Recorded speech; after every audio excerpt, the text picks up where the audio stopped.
Capítulo 233, Torneio dos Melhores, 23.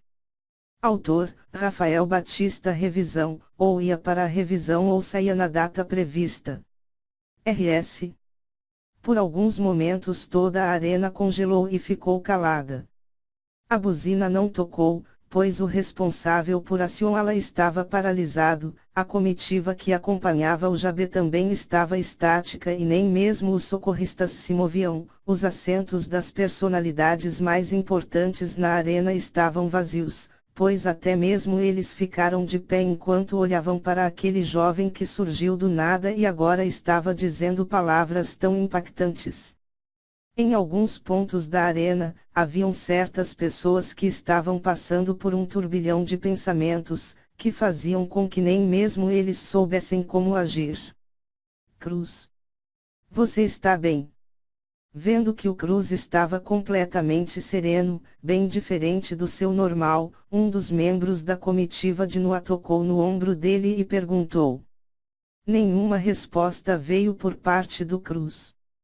Ele apenas continuou lá, parado, tentando ignorar as diversas vozes que ecoavam na sua mente e focando-se na sua sanidade. No setor dos oficiais da guarda, o coronel Vargas inclinou o seu olhar para o tenente Jones e fechou a cara. De alguma forma, ele imaginava que o tenente Jones já sabia sobre aquilo, pois não havia outra forma de explicar as várias vezes que ele defendeu os Altien. Jones. Você e essa sua mania de proteger esses bastardos. Isso tem que acabar. Um pensamento, carregado de intenções frias e cruéis, ecoava na cabeça do coronel Vargas, que se pudesse fazê-lo sem que houvesse uma grande repercussão, mataria o tenente Jones ali mesmo. Entre os filhos de Thor, as reações eram bastante diferentes. Ragnar, que tinha plena confiança na sua força, sentiu um frio na barriga, que se assemelhava ao medo ou, pelo menos, incerteza. Talvez, mesmo que ele sempre imaginasse que Zaltien tinha um segredo oculto que ele sempre quis desvendar, descobrir a verdade foi algo que ele desejava não ter descoberto. Ildival. Este estava perplexo, pois provavelmente, ele foi a pessoa que mais duvidou das capacidades dos Altien, até mesmo o líder do clã estava atônito.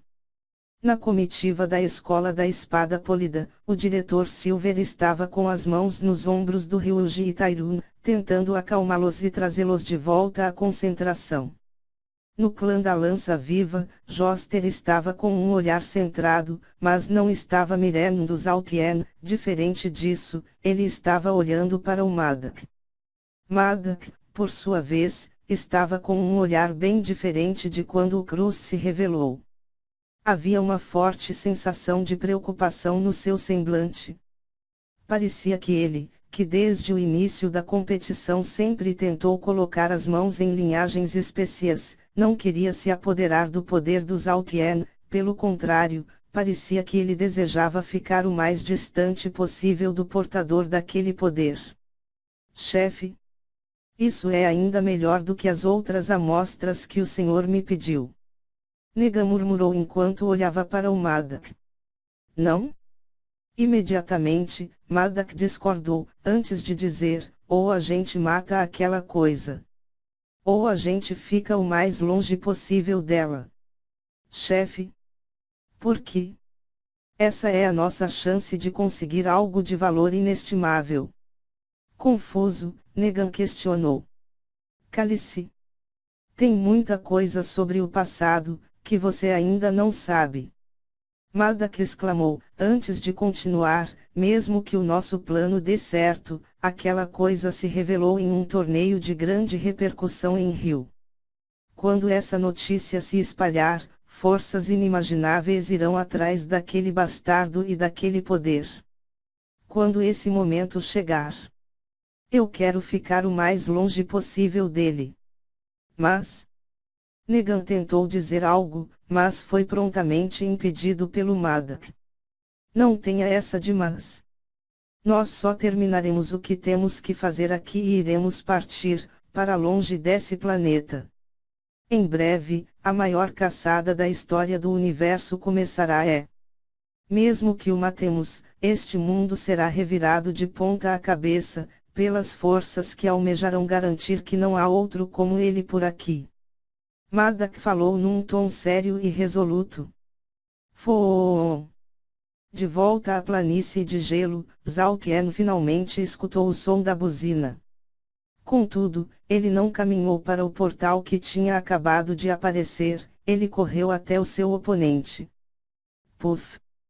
Assim que chegou até o Jabê, Zaltien se ajoelhou e rapidamente prestou socorro a ele. Eu não quero que você morra. Eu já tenho inimigos demais por aqui. Zaltien falou enquanto cuidava dos ferimentos do Jabê. Moleque! O que você está fazendo? Você vai tratar outro oponente? Gold questionou. Esse é o momento da verdade. Se eu quero conseguir aliados ou simpatizantes através do que eu fiz, eu não posso agir com más intenções. Eu tenho que mostrar para todos, que sou alguém digno da confiança deles, então, um gesto de compaixão é a melhor forma de alcançar esse objetivo. Zaltien explicou o que estava fazendo. Ardiloso. Para mim, você ainda é uma anta, mas parece que você está começando a usar essa coisa que chama de cérebro.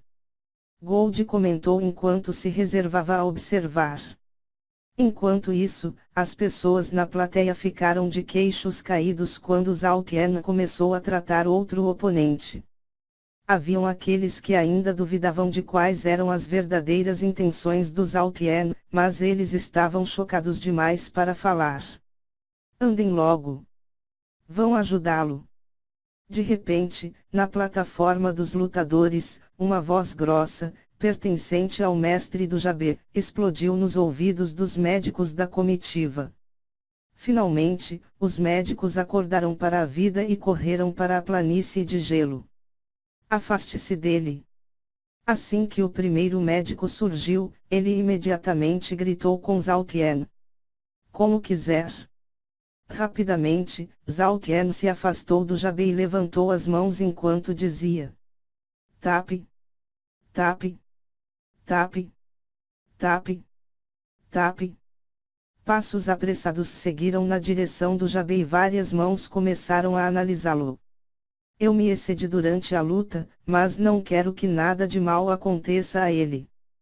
Zaltien se explicou enquanto os médicos verificavam o estado do Jabê. Em poucos instantes, os médicos começaram a se entreolhar e fizeram expressões confusas.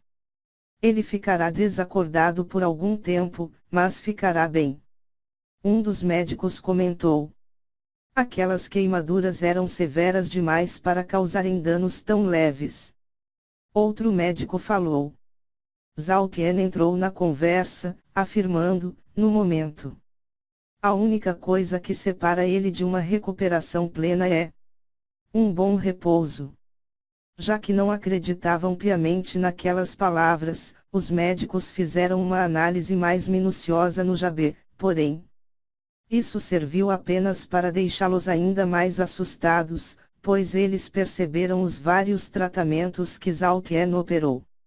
Desde hoje cedo, quando você fez aquilo no corredor das residências, eu acreditei que você era apenas um charlatão, mas agora eu vejo que, na verdade, sou eu quem engana as pessoas quando digo ser um médico.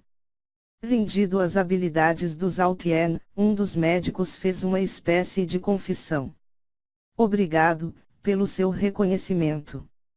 Zaltien simplesmente agradeceu, sem mostrar modéstia ou superioridade. Vá. Volte para a sua comitiva, sabendo que não há inimizades entre nós.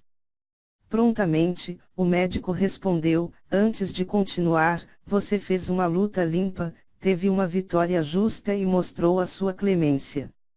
Você deve se cuidar, pois depois do que mostrou, haverão inúmeras pessoas que te assediarão ou desejarão o seu mal, porém saiba que nós não estaremos entre elas. Eu agradeço a você por não guardar rancor de mim. Zaltien se inclinou enquanto falava. Depois, ele se virou e caminhou na direção do portal. Assim que pisou na plataforma, Zhao Qian levou consigo milhares de olhares, que simplesmente não saíam de cima dele. O meu mestre sempre me disse que ele era diferente de qualquer outra criatura conhecida, mas eu nunca imaginei que seria por esse motivo. Olhando fixamente para o Zhao Qian, Qion desabafou com Ye Yang. Pode ser que o seu mestre e ele dividam um talento parecido, mas ele é muito mais especial. Ye Yang respondeu enquanto observava Zhao Qian. Diferente da Província Dourada, que era um lugar pequeno, com artistas marciais de baixo nível, Turop era uma cidade relativamente grande, com clãs fortes, que possuíam um vasto conhecimento sobre o mundo. Dessa forma, as reações das pessoas que estavam na arena foram bem mais intensas do que as das pessoas da Província Dourada, que testemunharam a mesma revelação.